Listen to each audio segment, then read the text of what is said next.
नमो अर्हन्ताणं नमो सिद्धाणं नमो आयर्याणं नमो वज्रायाणं नमो लोये सभ्यसावुणं यस्य स्वयं स्वभावाप्ति रभावे कृत्स्नकर्मणा तस्मै संज्ञानरूपाय नमोस्तु परमात्मने।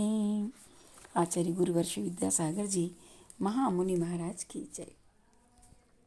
अब शिष्य पुनः प्रश्न करता है, हे भगवान, क्या कारण है कि लोगों को निकट आई विपत्तियां दिखाई नहीं देती? आचार्य भगवान समाधान करते हैं कि लोभ के कारण, हे वत्स, धनादिक की ग्रद्धता आसक्ति से धनी लोगों के सामने आई हुई भी विपत्ति को उन्हें दिखाई नहीं देता है। कैसे नहीं देता, आगे बताते हैं। आयुर्वृद्धि क्षयोत्कर्ष हेतुम कालस्य निर्गमम वांछताम धनिनामिष्टम जीवितात् सुतराम धनम। पुनः उच्चारण करते हैं। आयुर्वृद्धि क्षयोत्कर्ष हेतुम कालस्य निर्गमम वांछताम धनिनामिष्टम जीवितात् सुतराम धनम। कालस्य निर्गमम, समय का व्यतीत होना, आयुर्वृद्धि, आयु के क्षय का, और क्षयोत्कर्ष हेतु, और धन की वृद्धि का कारण होता है। आयु तो क्षय हो रही है और धन की वृद्धि हो रही है। अपन जानते ना, बैंक में बैलेंस डाल दिया हमने, बैंक में रुपए डाले, अब उसमें से धन तो बढ़ रहा है लेकिन हमारी आयु तो नष्ट हो रही है। वांछताम धनिनाम, ऐसा मानने वाले धनवान पुरुषों को सुतराम, अच्छी तरह से, जीवितात, अपने जीवन से भी, धनमिष्टम, सोचो, अपने जीवन से भी धन को पाना इष्ट मानता है। समय का व्यतीत हो रहा है तो आयु तो क्षय हो रही है, और क्षय होने के साथ साथ धन बढ़ रहा है। तो धन की आकांक्षा में, लोभ में, वह अपने आप को, अपने जीवन को धनी सब कुछ श्रेष्ठ मान लेता है। नहीं समझ पाता कि धन थोड़ी साथ जाएगा, जीवन तो समाप्त हो रहा, धन की वृद्धि हो रही, तो क्या मतलब रहा।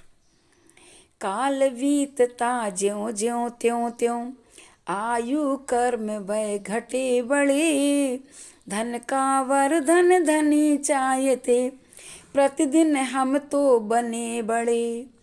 कहें कहाँ तक धनी लोग तो, जीवन से भी जड़ धन को, परम इष्ट परमेश्वर कहते, धन्यवाद धन जीवन को, धन्यवाद धन जीवन को।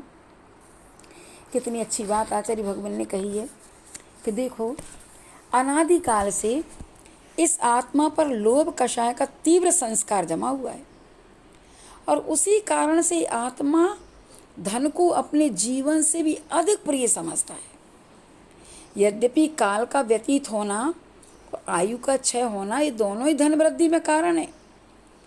समय भी व्यतीत हो रहा है, आयु का क्षय हो रहा है और धन बढ़ रहा है, तो भी धन की वृद्धि की लिप्सा के कारण धनिक जन बीतते हुए समय की तथा क्षय होती आयु की परवाह नहीं करते, वरन धन वृद्धि में काल के बीतने को श्रेयस्कर समझते हैं। अच्छा है, 5 साल बाद मुझे दुगना मिलेगा, ये नहीं सोचेगा 5 साल में मेरे कितने निषेध खिर गए हैं आयु कर्म के, कितना समय व्यतीत हो गया, तब धन की वृद्धि हुई है। यही कारण धनी लोग धनादि समुत्पन्न विपत्तियों का कोई विचार नहीं करते, यहाँ तक कि वे उन्हें विपत्तियाँ ही नहीं समझते। सोचो, ये सब लोभ का ही प्रभाव है। यदि विचार करते होते तो धन की अभिवृद्धि और उसके संरक्षण का भी विचार करते हैं, और उन्हीं के कारणभूत साधनों को जुटाने का प्रयास करते हैं। आगत विपदाओं का कोई ख्याल ही नहीं करते। ये सब लोभ कषाय कर्म के उदय जन्य अविवेक और धन लिप्सा का ही महात्म्य है।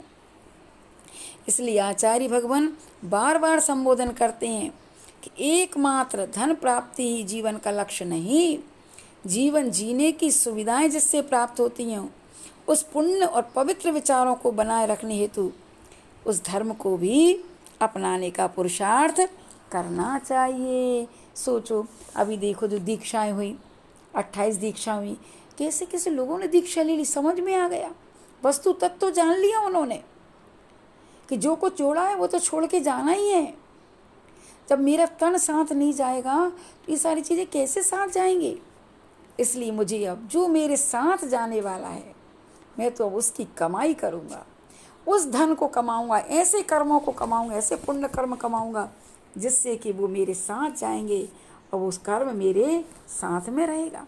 इसलिए वैरागी हो गए, सब कुछ छोड़ दिया, आराम परिग्रह अनुमति उद्दिष्ट क्षुल्लक जी बन गए और लग गए अपनी साधना में। कितनी बड़ी बात है। इसलिए अपने जीवन में यही सोचना चाहिए। उम्र बढ़ रही है, पता नहीं काल के गाल में हम कब समा जाएं, इसलिए उसके पहले ही हमें कुछ ऐसा काम कर लेना चाहिए जिससे कि हमारा जीवन धन्य हो जाए। अब पुनः यहाँ पर शिष्य पूछता है कि धन जिससे पुण्य का उपार्जन किया जाता है वह निंदा के योग्य क्यों है? क्योंकि पात्रों को दान देना, देव की पूजा करना आदि क्रियाएं पुण्य के कारण हैं और वे सब धन के बिना नहीं हो सकती। इसलिए पुण्य का साधन रूप धन निंद क्यों है? वह तो प्रशंसनीय है। इसलिए जैसे बने वैसे धन को कमाकर पात्रादिकों को में देकर सुख के लिए पुण्य संचय करना चाहिए। तब आचार्य भगवंत देखो कितना अच्छा उत्तर देते हैं।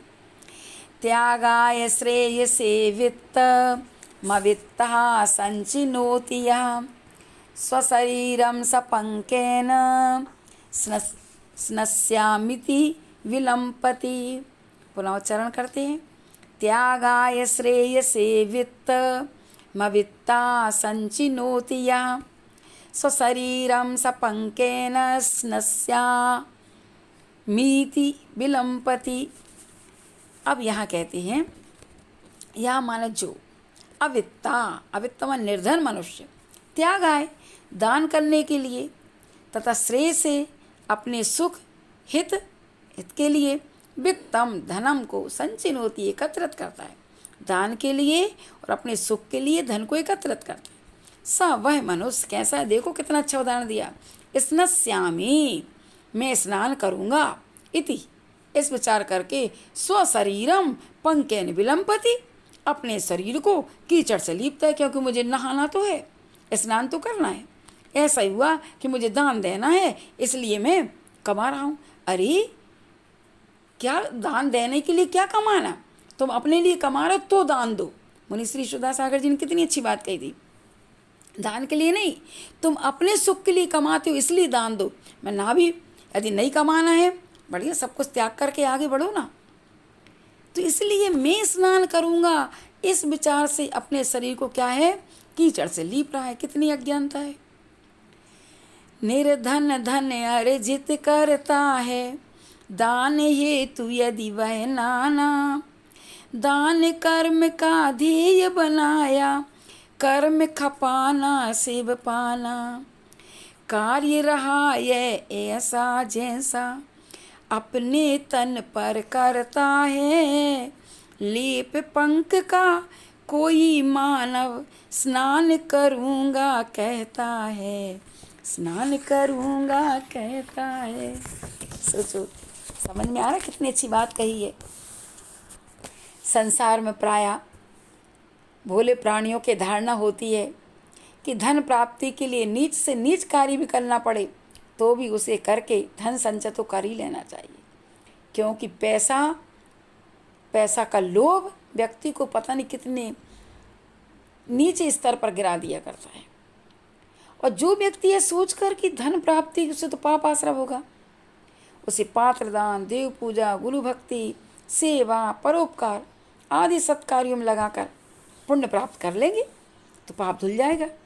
लेकिन ऐसी धारणा उचित नहीं है। क्यों नहीं है? जिस प्रकार मानो किसी मनुष्य का शरीर साफ सुथरा था, बाद में यह समझकर कि मैं नहा लूँगा पुनः साफ सुथरा हो जाऊँगा, इस आशय से अपने शरीर पर कीचड़ लपेटता है। क्या उसका ये करना उचित है? बिल्कुल नहीं है। उसी प्रकार पाप करके धन संचय करके मनुष्य यह विचार करे कि दान आदि करके मैं पुण्य कमा लूँगा, गलत बात है। ऐसा सोचकर जिस किसी भी कलुषित अन्याय मार्ग से धनार्जन करता है वह अज्ञानी माना जाता है, क्योंकि इस प्रकार के कार्यों से मनुष्य की इष्ट की सिद्धि कभी नहीं हो सकती। हाँ, यदि कदाचित भाग्यवश धन मिल जाता है तो उसे अच्छे कार्यों में लगने की बहुत कम संभावना रहती है, क्योंकि एक बात ध्यान रखना, एक पापानुबंधी पुण्य होता है और एक पुण्यानुबंधी।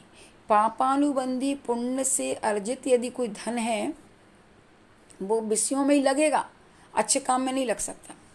और यदि पुण्यानुबंधी पुण्य कर्म के उदय से यदि धन वैभव संपत्ति मिली है तो उसे त्यागने के भाव आएंगे। अब सोच लेना कि अपना धन किस क्वालिटी का है। धन का उपार्जन शुद्ध साधनों से हो ही नहीं सकता। जैसे कहा जाता ना कि नदियाँ कब भरती हैं? बरसात के दिनों में, तो गंदले मलिन जल से ही परिपूर्ण होती हैं, और जब बरसात निकल जाती है तो नदियों का पानी कम भी हो जाता है और स्वच्छ रहती हैं। उसी तरह सज्जनों की संपदा शुद्ध न्याय मार्ग से कमाए हुए धन से नहीं बढ़ती। धन संपदा निंदित मार्ग का आश्रय लेना ही पड़ता है। इसलिए आचार्य भगवंत कहते हैं, विवेकी जनों का कर्तव्य है कि जहाँ तक बने नीति न्याय मार्ग से धनोपार्जन करे। न्यायोपात धनम, न्याय मार्ग से करे, और फिर उसमें से अपना खर्च के लिए भी निकाले, चौथा हिस्सा निकाले, छठवां हिस्सा निकाले, 10वां हिस्सा निकाले, उसमें से दान दे। तो ज्ञानी तो विचार करता ही है। आप धनिक जन धन की अतृप्ति बस दुखी होती हो, और धनार्थी धन की प्राप्ति में दुखी होता है। केवल कहते हैं सुखी कौन है? जिसने इसका त्याग कर दिया है वही सुखी है। इसलिए अपने को धन संग्रह में सारा समय नहीं निकालना। कोराई बाहर का धन तो बाहर ही रह जाएगा, भीतर का धन कमा लो। भीतर का धन कौन सा है? अच्छी अच्छी चीज़ें, अच्छी अच्छी मतलब जो गुणात्मक चीज़ें हैं जो मेरे साथ जाएंगी, ऐसे सुंदर सुंदर परिणाम, ऐसे शुद्ध परिणाम कर लो, ऐसी शुद्ध आत्मा की भावना चिंतन करो। गुरुओं की संगति से, जिनवाणी माँ के पठन पाठन चिंतन से, प्रभु की भक्ति के माध्यम से ऐसे अच्छे पवित्र विचार करो जिनसे ऐसा पुण्यानुबंधी पुण्य का आश्रय होगा कि वो तुम्हें समय समय पर सब कुछ साधन मिलाएगा संसार के सुखों का, लेकिन तुम उसे छोड़ करके आगे बढ़ जाओगे। ऐसा करो तो अच्छी बात है। और जो भी वर्तमान में भी यदि अपन लोग कुछ कर रहे हैं तो उसमें भी दान देने की भावना आना चाहिए। किसी भी प्रकार से अपने क्षेत्र में या कहीं भी जहाँ भी आवश्यकता है वहाँ देने की सोचो कि मैं अपना कमाया हुआ धन दान में दूँ। देखो कहते हैं रुद्र मलम धावते वारी, आचार्य भगवान उसमें कहते हैं कि संसारी प्राणी ग्रस्त कितने कमाने के लिए कितना पुरुषार्थ करता है, कितना आरंभ करता है, उस आरंभ को धोने के लिए दान आदि दी। लेकिन दान के लिए नहीं, तुम अपने लिए कमा रहे हो तो धन दो। दान के लिए क्या कीचड़ लगा के फिर नहाने का काम मुझे नहीं करना। मुझे तो सिर्फ वो काम करना है जिसके माध्यम से पाप का अर्जन हो ही ना। और एक बात और बता दें, लोभ कसा इतनी ज़बरदस्त होती है, उस लोभ के कारण व्यक्ति हिंसा करता है, झूठ बोलता है, चोरी करता है, गलत काम भी करता है। सब कुछ किसके लिए कर रहा है? पैसे के लिए। जैसे तैसे कैसे पैसा होना चाहिए बस, और कुछ नहीं चाहिए। अरे ऐसा पैसा भी किस काम का? नरक निगोद ले जाएगा। पाप का पैसा पाप में ही जाएगा, और कहाँ चले जाओगे फिर? कर्म तो बांधे ही है, नरक निगोद। देखो एक बात ध्यान रखना, धन से स्वर्ग मिलने वाला नहीं है, त्याग से स्वर्ग मिलेगा। और धनार्थ का संग्रह करोगे तो नियम से दुर्गति होगी। देखो धन कमाते समय कष्ट दे, रहते समय कष्ट दे, और चला जाए तो भी कष्ट दे। धन तो तीनों समय में कष्ट देता है, अर्जन में, संरक्षण में, और कोई लूट के ले जाए तो भी कष्ट देता है। इसलिए जितना जो है उसको निकालो। ऐसी बात है जितना दोगे उतना ही आता चला जाएगा। कभी भी कूप का पानी निकालने से घटता नहीं और बढ़ता है। ऐसे ही तुम्हारी तिजोरियों में से तुम दान के लिए निकालोगे और इतनी अच्छी उत्तम उर्वरा भूमि में दान दोगे तो अपने आप तुम्हारा दिन दूनी रात चौगुना बढ़ता चला जाएगा, और कम पुरुषार्थ में ज़्यादा धन का अर्जन होगा। इसलिए अपन को ऐसा काम करना है कि देव शास्त्र गुरु जो उर्वरा भूमि के रूप में है उसमें अपन दान दे करके अपने जीवन को अपन धन्य करेंगे तो बहुत अच्छी बात रहेगी। समय तो आपका हो ही गया है, इसलिए इतने रखें, ठीक है। बोलो आचार्य गुरुवर श्री विद्यासागर जी महामुनि महाराज की जय।